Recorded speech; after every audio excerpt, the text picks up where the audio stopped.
Cuando Pablo y Bernabé estaban en Antioquía de Siria, llegaron unos hombres de Judea y comenzaron a enseñarles a los creyentes: a menos que se circunciden como exige la ley de Moisés, no podrán ser salvos. Pablo y Bernabé no estaban de acuerdo con ellos y discutieron con vehemencia. Finalmente la iglesia decidió enviar a Pablo y a Bernabé a Jerusalén, junto con algunos creyentes del lugar, para que hablaran con los apóstoles y con los ancianos sobre esta cuestión. La iglesia envió a los delegados a Jerusalén, quienes de camino se detuvieron en Fenicia y Samaria para visitar a los creyentes. Les contaron, para alegría de todos, que los gentiles también se convertían. Cuando llegaron a Jerusalén, toda la iglesia, incluidos los apóstoles y los ancianos, dio la bienvenida a Pablo y a Bernabé, quienes les informaron acerca de todo lo que Dios había hecho por medio de ellos. Pero después algunos creyentes que pertenecían a la secta de los fariseos se pusieron de pie e insistieron: los convertidos gentiles deben ser circuncidados y hay que exigirles que sigan la ley de Moisés. Así que los apóstoles y los ancianos se reunieron para resolver este asunto.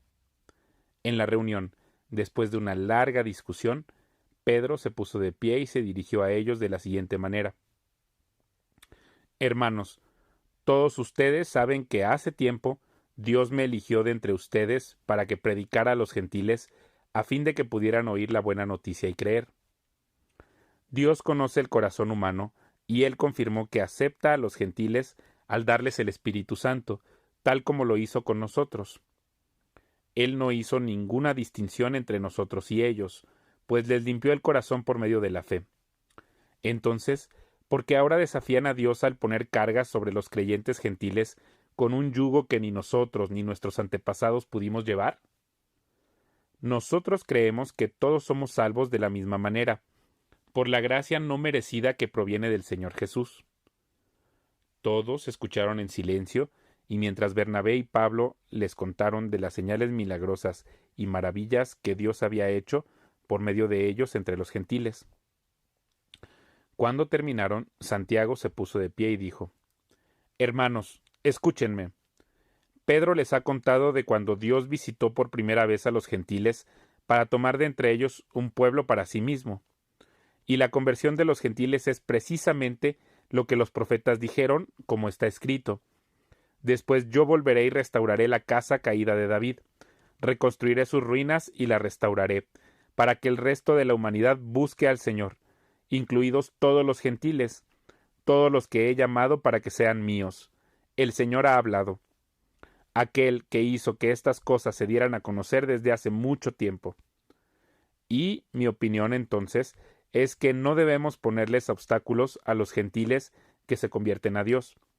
Al contrario, deberíamos escribirles y decirles que se abstengan de comer alimentos ofrecidos a ídolos, de inmoralidad sexual, de comer carne de animales estrangulados y de consumir sangre.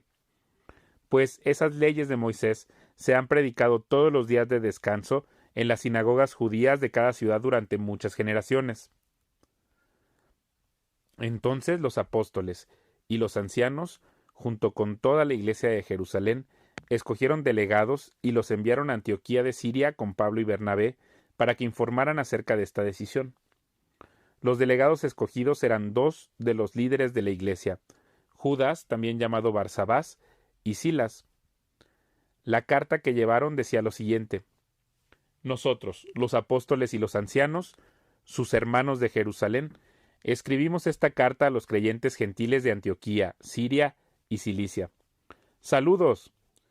Tenemos entendido que unos hombres de aquí los han perturbado e inquietado con su enseñanza, pero nosotros no los enviamos. Así que decidimos, después de llegar a un acuerdo unánime, enviarles representantes oficiales, junto con nuestros amados Bernabé y Pablo, quienes han arriesgado la vida por el nombre de nuestro Señor Jesucristo. Les enviamos a Judas y a Silas para confirmar lo que hemos decidido con relación a la pregunta de ustedes, pues nos pareció bien al Espíritu Santo y a nosotros no imponer sobre ustedes una carga mayor que estos pocos requisitos. Deben abstenerse de comer alimentos ofrecidos a ídolos, de consumir sangre o la carne de animales estrangulados y de la inmoralidad sexual. Si hacen esto, estarán bien. Adiós. Los mensajeros salieron de inmediato para Antioquía, donde convocaron a una reunión general de los creyentes y entregaron la carta.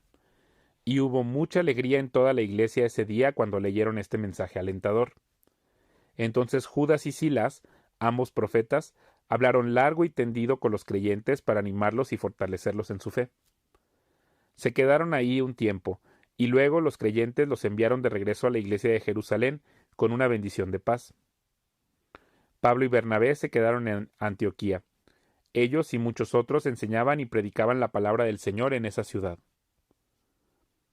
Después de un tiempo, Pablo le dijo a Bernabé: volvamos a visitar cada una de las ciudades donde ya antes predicamos la palabra del Señor, para ver cómo andan los nuevos creyentes. Bernabé estuvo de acuerdo y quería llevar con ellos a Juan Marcos, pero Pablo se opuso terminantemente, ya que Juan Marcos los había abandonado en Panfilia y no había continuado con ellos en el trabajo. Su desacuerdo fue tan intenso que se separaron. Bernabé tomó a Juan Marcos consigo y navegó hacia Chipre. Pablo escogió a Silas, y al salir los creyentes lo encomendaron al cuidado misericordioso del Señor. Luego viajó por toda Siria y Cilicia, fortaleciendo a las iglesias.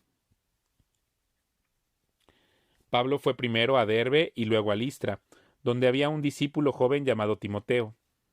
Su madre era una creyente judía, pero su padre era griego.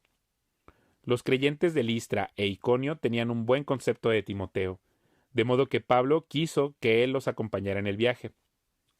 Por respeto a los judíos de la región, dispuso que Timoteo se circuncidara antes de salir, ya que todos sabían que su padre era griego. Luego fueron de ciudad en ciudad enseñando a los creyentes a que siguieran las decisiones tomadas por los apóstoles y los ancianos de Jerusalén. Así que las iglesias se fortalecían en su fe y el número de creyentes crecía cada día. Luego, Pablo y Silas viajaron por la región de Frigia y Galacia, porque el Espíritu Santo les había impedido que predicaran la palabra en la provincia de Asia en ese tiempo. Luego, al llegar a los límites con Misia, se dirigieron al norte, hacia la provincia de Bitinia, pero de nuevo el Espíritu de Jesús no les permitió ir ahí. Así que siguieron su viaje por Misia hasta el puerto de Troas.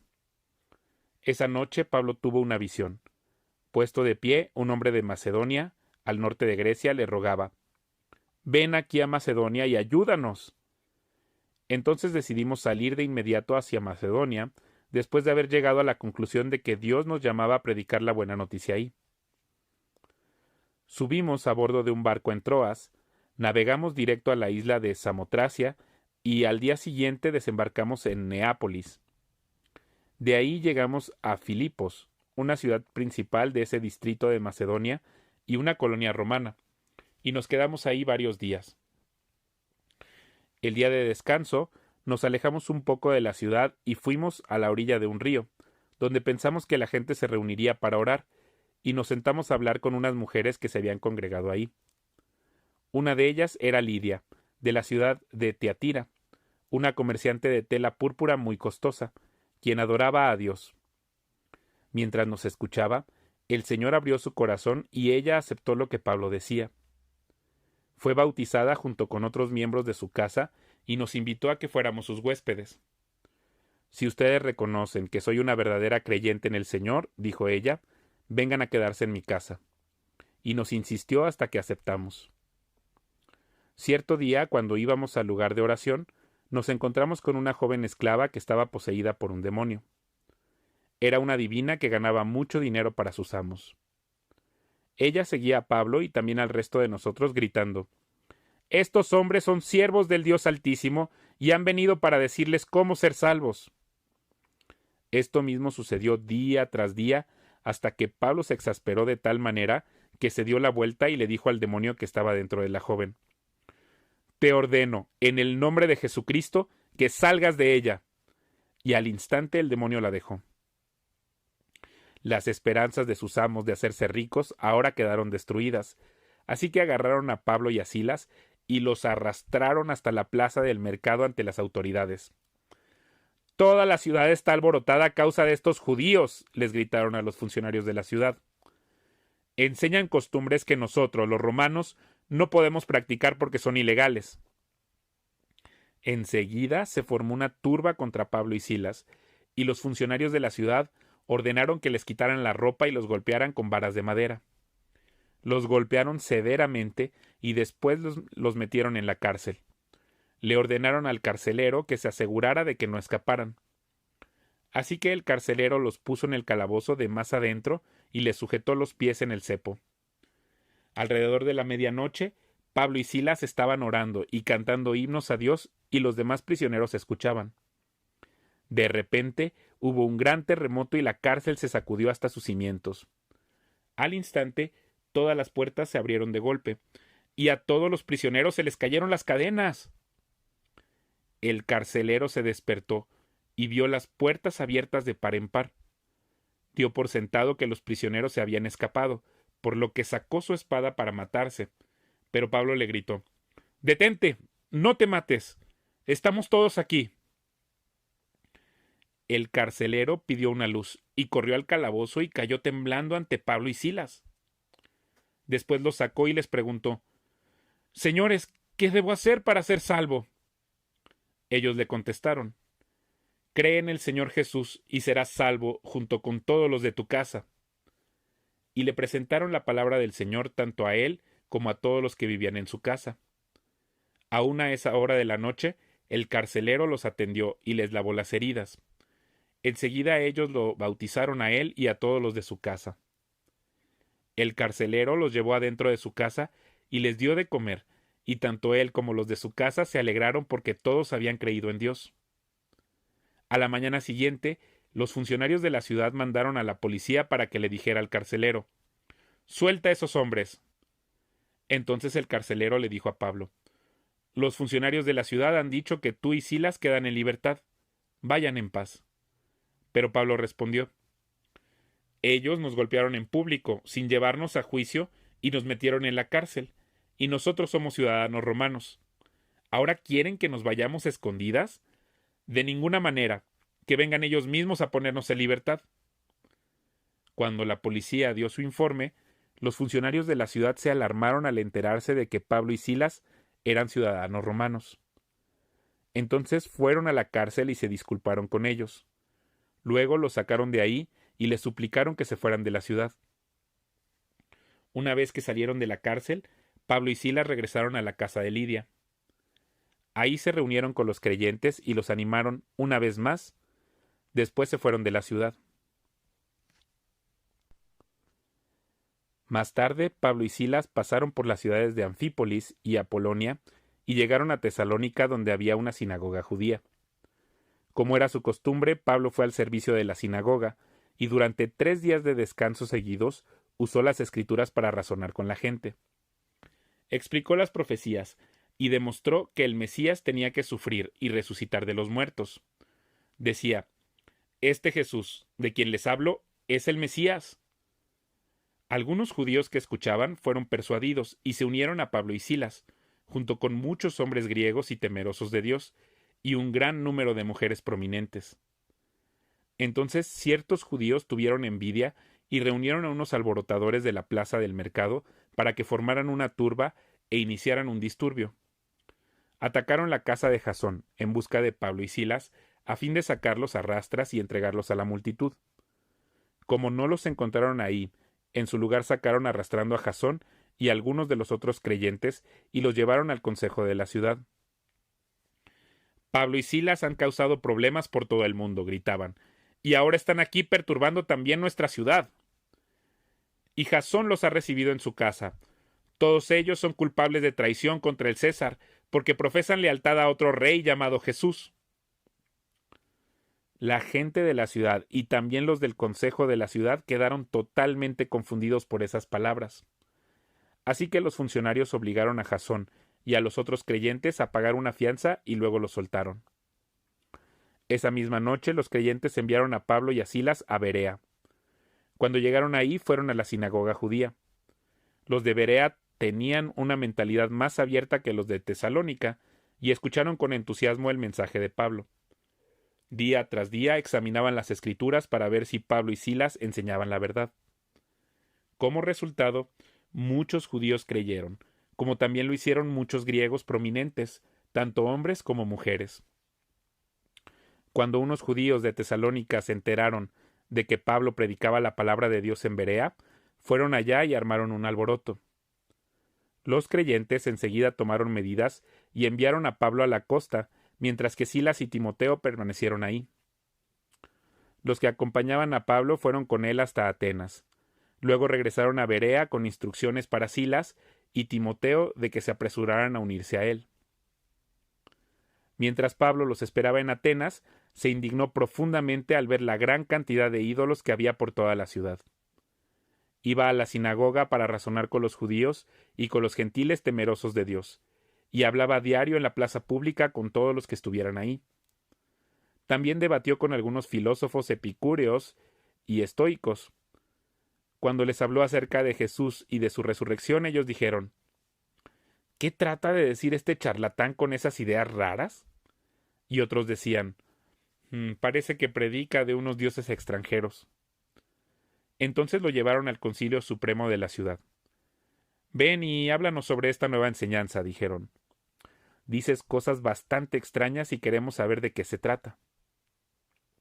Cabe explicar que todos los atenienses, al igual que los extranjeros que están en Atenas, al parecer pasan todo el tiempo discutiendo las ideas más recientes. Entonces Pablo, de pie ante el concilio, les dirigió las siguientes palabras: Hombres de Atenas, veo que ustedes son muy religiosos en todo sentido, porque mientras caminaba observé la gran cantidad de lugares sagrados, y uno de sus altares tenía la siguiente inscripción: a un Dios desconocido. Este Dios, a quien ustedes rinden culto sin conocer, es de quien yo les hablo. Él es el Dios que hizo el mundo y todo lo que hay en él, ya que es el Señor del cielo y de la tierra. No vive en templos hechos por hombres, y las manos humanas no pueden servirlo porque Él no tiene ninguna necesidad. Él es quien da vida y aliento a todo y satisface cada necesidad. De un solo hombre creó todas las naciones de toda la tierra. De antemano decidió cuándo se levantarían y cuándo caerían, y determinó los límites de cada una. Su propósito era que las naciones buscaran a Dios y, quizá acercándose a tientas, lo encontraran, aunque Él no está lejos de ninguno de nosotros, pues en Él vivimos, nos movemos y existimos. Como dijeron algunos de sus propios poetas, nosotros somos su descendencia. Y como esto es cierto, no debemos pensar en Dios como un ídolo diseñado por artesanos y hecho de oro, plata o piedra. En la antigüedad Dios pasó por alto la ignorancia de la gente acerca de estas cosas. Pero ahora Él manda que todo el mundo, en todas partes, se arrepienta de sus pecados y vuelva a Él. Pues Él ha fijado un día para juzgar al mundo con justicia, por el hombre que Él ha designado, y les demostró a todos quién es ese hombre al levantarlo de los muertos. Cuando oyeron a Pablo hablar acerca de la resurrección de los muertos, algunos se rieron con desprecio, pero otros dijeron: queremos oír más sobre este tema más tarde. Con esto terminó el diálogo de Pablo con ellos, pero algunos se unieron a él y se convirtieron en creyentes. Entre ellos estaba Dionisio, un miembro del concilio, una mujer llamada Dámaris y varios más.